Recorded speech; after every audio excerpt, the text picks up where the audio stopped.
¿De dónde le viene esa afición por este mundo? Pues yo digo casi siempre, está en el currículum que aparece en la solapa del libro, está citada una frase de Borges, que para mí es un poco un símbolo, que es, Borges decía que el acontecimiento fundamental de mi vida ha sido la biblioteca de mi padre. En mi caso ha sido también así, mi padre era enamorado de los libros, mi casa está llena, mi casa de Sevilla, la casa de mi madre, está llena de libros por todas partes, pues literalmente por todas partes. En todos los pasillos hay un estante con 4 o 5 libros. Es una afición que ya le venía de su padre. Hay en mi casa libros de mi abuelo, libros de hace un par de siglos que son como reliquias. Entonces, cuando te crías entre libros, cuando aprendes a que un libro es algo muy valioso, pues cuando empiezas a querer expresarte, la forma más natural que sale, si tú has aprendido a base de leer cuentos, a base de leer poemas, pues lo que te sale es escribir cuentos, escribir poemas, y a partir de ahí pues ya empiezas a moverte y empiezas a buscar esa vocación. ¿Cómo empezó de manera profesional en el mundo de la poesía? Eso quisiera saber yo, cuándo voy a empezar de manera profesional.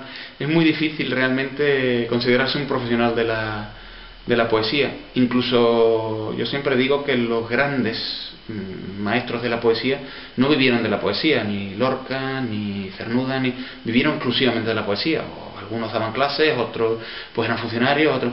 Entonces, ser un profesional exclusivamente de la poesía es difícil, pero empezar así, pues hace 4 o 5 años sí decidí. Yo era de los que escribía muchos poemas, los echaba al cajón, no quería moverlos. Y hace 4 o 5 años sí decidí que quería empezar a mover eso, al menos que la gente lo viera. No te planteas siquiera, tienes la ilusión, pero no te planteas el siquiera el publicar. Pero sí al menos el hacerlo llegar a gente interesada, el que lo lean, el compartirlo, el ver si eso es bueno, si eso es malo. Empecé a moverme, empecé a frecuentar algunas tertulias en Sevilla, y de ahí una cosa lleva a la otra, que conoces a gente, te proponen, oye, pues, ¿te apetecería publicar una revista? Pues vale, oye, pues, ¿te apetecería sacar un libro? Y vas haciendo cosas y te vas moviendo en ese tipo de cosas. ¿En qué se inspira Antonio Sánchez? Pues no hay algo concreto. Yo creo que un poco todo es lo que decía antes, que yo creo que hay mucha poesía en todo lo que nos rodea. Entonces yo no intento, porque la inspiración viene, yo no lo busco. O sea, es ella la que me busca a mí cuando quiere, y hay veces que se lleva meses sin venir. Y yo creo que la inspiración viene de lo más sencillo, de lo más cotidiano. A mí me llama mucho la atención, pues, desde lo más tópico en la poesía, el amor, la amistad, los sentimientos, pero también una nevada puede ser una fuente de inspiración, o una cuneta que resulta que de pronto en medio de la basura empiezan a salir algunas flores, o la fábrica, o la oficina en la que trabajas. A nivel personal, ¿qué hace un sevillano como tú en una ciudad como esta? Pues puede sonar tópico, pero es cierto, es el amor. Me trajo aquel poema Encuentro, pues se lo recité a una chica, resulta que era de Madrid, no me lo pude buscar más lejos.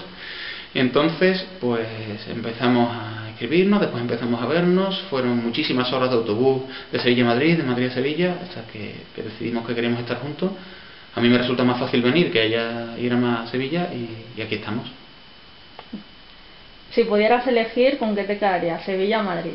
Pues Sevilla y Madrid. Yo no me gustaría elegir. Sevilla es mi ciudad, la ciudad en la que he nacido, la que conozco muy bien y que me gusta mucho, la quiero mucho. Es una ciudad de la que se puede uno enamorar, donde se vive muy bien.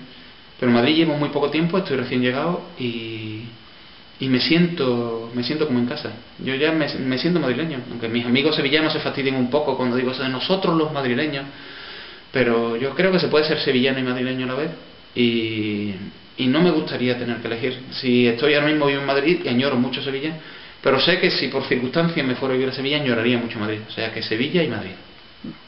A nivel profesional, ¿dónde cree que tiene mejor acogida? ¿En su tierra natal o en su Madrid adoptivo? Pues ahora mismo creo que no es que tenga más acogida, sino que tengo más conocidos.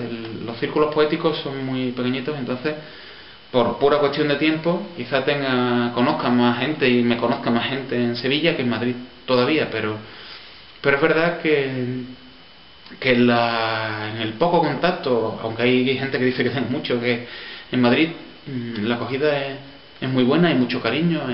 En Móstoles, en la ciudad donde vivo, los círculos poéticos pues me han recibido con muchísimo cariño, gente muy abierta, muy cariñosa. En Madrid igual, la gente que conozco es muy cariñosa y muy abierta, entonces me siento muy cómodo en Madrid, aunque creo que todavía soy un poco más conocido No quiere decir famoso, sino que me muevo un poco más o conozco un poco más los círculos en Sevilla que en Madrid. Pero bueno, espero cambiar la tendencia pronto.